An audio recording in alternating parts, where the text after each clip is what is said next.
Qu'est-ce qu'on entend par 3D quand on parle d'ordinateur? On parle d'image de synthèse, c'est-à-dire générée par ordinateur avec les trois axes X, Y et Z, la hauteur, la longueur et la profondeur. Pour créer des éléments 3D dans un jeu vidéo, on utilise des logiciels de CAO, c'est-à-dire création assistée par ordinateur. Il en existe plein. Vous avez sans doute déjà entendu parler de Blender, de Maya, de 3D Studio Max, de Cinema 4D, etc., etc. Plusieurs secteurs industriels utilisent des logiciels de CAO pour créer des images de synthèse en 3D et pour plusieurs raisons. On sait que c'est utilisé dans le cinéma, comme vous le savez avec les effets spéciaux, mais c'est aussi utilisé dans l'architecture pour pouvoir prévisualiser des créations, dans l'ingénierie pour pouvoir concevoir des pièces et tester certaines choses, ou bien encore dans les produits destinés à être imprimés avec des imprimantes 3D. Vous vous en doutez donc, les utilités varient et les méthodes de conception aussi. L'industrie du jeu vidéo, elle se situe parmi toutes ces autres industries dans une catégorie qu'on appelle médias interactifs et simulation. Comment est-ce qu'avec un écran qui est en deux dimensions, c'est-à-dire en hauteur et en longueur, on peut apercevoir malgré tout la profondeur? Eh bien, c'est l'art de ce qu'on appelle le rendu, c'est-à-dire l'art final de transformer une image 3D en une image 2D. En trois dimensions générées par ordinateur, on va concevoir ce qui s'appelle une scène, et cette scène-là, on va devoir la rendre à notre image d'une façon ou d'une autre, que ce soit une photo, une vidéo ou bien même un gameplay. On va parler dans cette vidéo de deux types de rendus, c'est-à-dire le rendu en temps réel, le real time, et le rendu pas en temps réel, c'est-à-dire le non-real time. La 3D qui n'est pas en temps réel est utilisée principalement dans le cinéma et elle nous permet d'obtenir des résultats réellement incroyables d'un point de vue graphique. Quand vous regardez des effets spéciaux dans une publicité en 3 dimensions, c'est de la 3D qu'on dit rendu, de la 3D qui n'est pas en temps réel. De même pour les films de Pixar ou de Disney, on peut réellement obtenir des résultats incroyables et je vais vous expliquer comment. Le principe de cette 3D là, c'est qu'on va venir créer une scène en 3 dimensions et prévoir tout ce qui va passer dans cette scène. C'est-à-dire les mouvements de caméra par exemple quand on veut réaliser un film ou des déclencheurs, je sais pas moi par exemple à 1 minute 30, il y a du feu qui va sortir, on va connaître parfaitement la position du feu, on connaît tout ce qui va se passer dans cette 3 dimensions là, pas de place pour le hasard. Et donc de ce point de vue là, on va pouvoir peaufiner absolument tous les détails et tout ce qui va se passer et c'est aussi pour ça qu'on obtient des résultats aussi incroyables et également parce que cette 3D là, comme on dit rendu, le rendu il peut se faire en une fraction de seconde comme il peut se faire en des heures pour seulement 10 minutes de vidéo. Malheureusement, cette méthode de rendu ne peut pas être utilisée dans les jeux vidéo simplement parce qu'on ne peut pas prévoir ce qui va se passer. On ne peut pas prévoir si le joueur regardera en haut ou en bas ou à droite ou à gauche. On ne peut pas savoir s'il marchera quelque part ou quelque part d'autre. Et donc le calcul de lumière doit se faire dans un temps imparti et il doit se faire en fonction de ce que le joueur est en train de faire. C'est ce qui s'appelle la 3D en temps réel. Maintenant, on sait qu'on a ces contraintes-là de devoir générer des éléments en temps réel et donc c'est pour ça qu'on utilise la 3D en temps réel. Mais est-ce que c'est les seules contraintes qu'on a? Pas vraiment. Il y en a plein d'autres et pour en citer que certaines, il y a la contrainte de stockage qui fait que les joueurs qui joueront à votre jeu vidéo auront un stockage limité sur leur disque dur et que forcément plus il y aura de modèles 3D dans votre jeu vidéo et plus vos modèles 3D seront détaillés, plus ce sera lourd en stockage sur les disques durs des joueurs, plus votre jeu prendra de la place, moins de joueurs pourront y jouer forcément. C'est une des différences avec la 3D de rendu, donc qui n'est pas rendu en temps réel. Souvent, ce sont des marques qui ont des serveurs et qui veulent réaliser des œuvres visuelles et donc ils ont bien assez de place pour mettre des modèles 3D extrêmement détaillés. C'est pas le cas dans les jeux vidéo et c'est pour ça qu'on remarque une différence. C'est pas tout parce qu'il y a aussi une contrainte de performance, donc l'utilisation des pièces physiques de l'ordinateur, donc de la carte graphique, du processeur, de la RAM, etc. Donc ça c'est un alliage de 3D et de programmation qui vont faire en sorte qu'on va devoir optimiser nos projets. Une fois encore, moins un jeu est optimisé, moins de gens pourront y jouer, donc c'est important. Avant qu'on parle de méthodes d'optimisation pour la 3D en temps réel, j'aimerais d'abord qu'on voit un petit peu comment fonctionnent les modèles 3D, comment ça marche. La conception d'un modèle 3D passe par trois phases, la phase de modeling, la phase de texturing et la phase de rendu. La phase de modeling, ça consiste à vraiment modéliser le modèle 3D dans le logiciel de CAO, donc conception assistée par ordinateur. On va venir littéralement sculpter notre modèle, on va avoir tout un tas d'outils, c'est pas si différent de la 2D, quand on utilise Photoshop c'est pareil, il y a plein de sortes d'outils imaginables qui nous permettront de modifier nos images et là c'est la même chose, on a toute une suite d'outils qu'on pourra utiliser. Ici vous avez un schéma qui explique les propriétés d'un modèle 3D.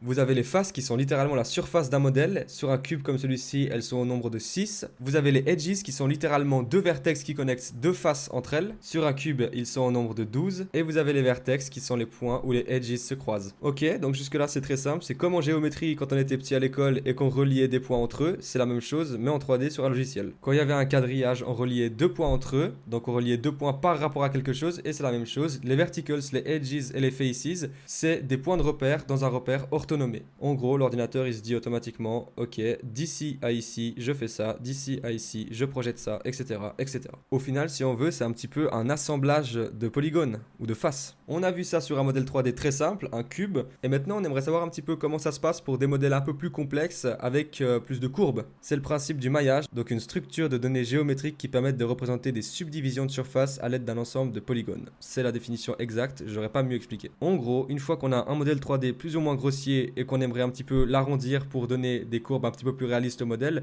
on va subdiviser les surfaces de ce même modèle là. Et donc puisqu'on a vu que c'est un assemblage de polygones, forcément plus on subdivise de surface, plus il y a de polygones, et plus il y a de polygones, plus le modèle il sera lourd, c'est-à-dire sur les disques, donc en termes de stockage, et plus il sera un petit peu compliqué à charger si on veut. Et c'est pour ça que dans les jeux vidéo, on a tendance à remarquer que des petits éléments comme ça sont pas forcément extrêmement précis géométriquement parlant. Et c'est justement pour ça, parce qu'on veut éviter que ça prenne trop de place, surtout pour les petits éléments, on va plus avoir tendance à pas trop les voir, donc du coup, on va pas forcément prendre beaucoup d'espace et prendre beaucoup de performance pour simplement charger des petits trucs dans le décor. Pour vous donner un exemple plus ou moins pratique ici, on voit que j'ai mon cylindre ici, donc on voit qu'il y a un certain nombre de faces ici, c'est visible à l'œil nu, très visible même.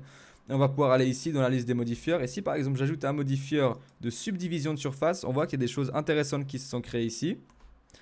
Et je vais vous montrer que je vais pouvoir ici ajouter des itérations. Voilà, je divise une fois, deux fois, trois fois, etc. Là, on voit tout de suite que le modèle est beaucoup plus précis. Et on obtient d'ailleurs une certaine géométrie sacrée, c'est assez sympa.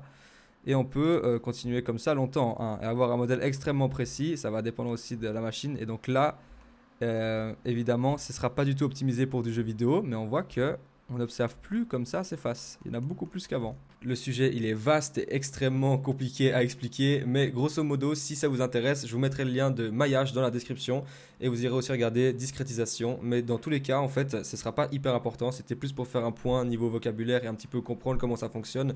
Le plus important à se souvenir, c'est que c'est en gros un ensemble de polygones qui sont reliés entre eux par certains points. Plus un modèle il est arrondi, plus il est précis, plus il y a de polygones et plus il est lourd. Et c'est à peu près tout ce qu'il faut savoir pour l'instant.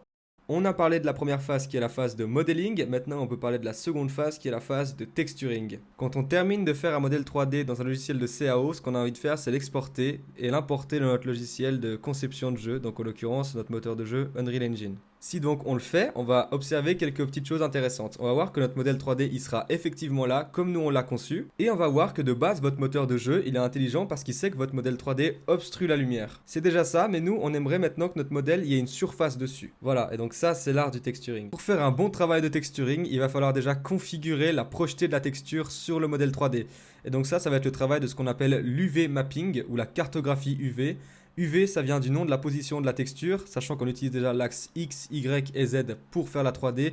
On utilise UV pour parler des textures, de réutiliser les mêmes axes, histoire d'éviter d'être dans la confusion. Donc les UV mapping, c'est l'art de décider où est-ce que les textures vont s'appliquer sur le modèle, donc choisir la projetée de la texture. Et la texture, ça va être simplement cette matière qui va s'ajouter sur notre modèle 3D, comme si on collait un autocollant finalement. Maintenant, si on fait comme moi à l'époque et qu'on va prendre une photo et qu'on va la coller sur un modèle 3D, même si on a fait les UV mapping, on va remarquer que la lumière ne se reflète pas comme on le désire et que ça rend pas forcément comme on le veut. Donc le moteur graphique il sait que la lumière se reflète sur cette matière là puisque c'est une matière opaque, donc ça c'est le travail de la 3D, mais il sait pas exactement comment ça se reflète par rapport à la texture. Donc on est sur cette problématique là d'expliquer à l'ordinateur que nous ce qu'on désire c'est que la lumière se reflète d'une certaine façon et que les couleurs apparaissent d'une certaine façon pour obtenir un résultat plus similaire à ça. Donc là tout de suite on voit que ça a vraiment changé. Et on voit un effet beaucoup plus métallique, on voit que c'est beaucoup plus complet. On a cet effet de profondeur avec ces espèces de petits carrés ici. Et c'est toujours du 2D pourtant. Donc là, on a réussi à expliquer à l'ordinateur ce qu'on voulait exactement.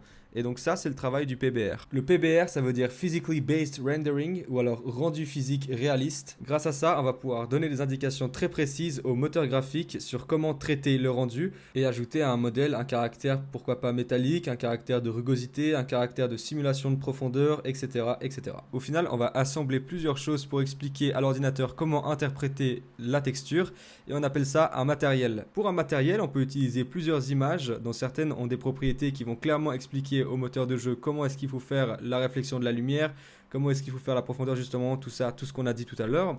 Ou alors on peut aussi utiliser des variables, c'est-à-dire on peut insérer des nombres pour dire j'aimerais que ce soit très métallique ou pas métallique du tout par exemple. On a déjà parlé du rendu en début de vidéo, donc j'aurais pas grand chose à ajouter, simplement que le rendu par rapport au jeu vidéo, ça comprend aussi plus de choses que simplement une image qui nous apparaît à l'écran. Évidemment, on l'a vu, le rendu c'est l'art de transformer une image 3 dimensions en une image 2 dimensions pour nos écrans, ça c'est clair. Mais ce qui fait qu'un rendu sera bon, c'est aussi, je ne sais pas moi, la colorisation de l'image par exemple, ça va être les effets de caméra, quand il y a une explosion par exemple qui se passe, la caméra va se mettre à trembler, ça on l'a déjà vu beaucoup de fois dans les jeux vidéo. Tout ça fait aussi partie du rendu, et donc ça ne se limite pas simplement au modèle 3D et aux matières qu'on va appliquer dessus, il y a aussi toutes sortes de choses. On verra bien sûr comment faire toutes ces choses dans d'autres vidéos, et on parlera aussi de certaines méthodes d'optimisation propres aux jeux vidéo. Les sujets qu'on a abordés, ils sont extrêmement vastes, et j'ai essayé de les simplifier le plus possible dans cette vidéo, mais dans tous les cas, si vous comprenez pas tout, vous inquiétez pas, c'est tout à fait normal, c'est vraiment le début, et puis aussi c'est des sujets assez complexes sincèrement. Ne prenez pas peur, même si les noms sont un peu barbares, voilà, c'était juste pour vous expliquer un petit peu la théorie, c'est bien de l'avoir aussi,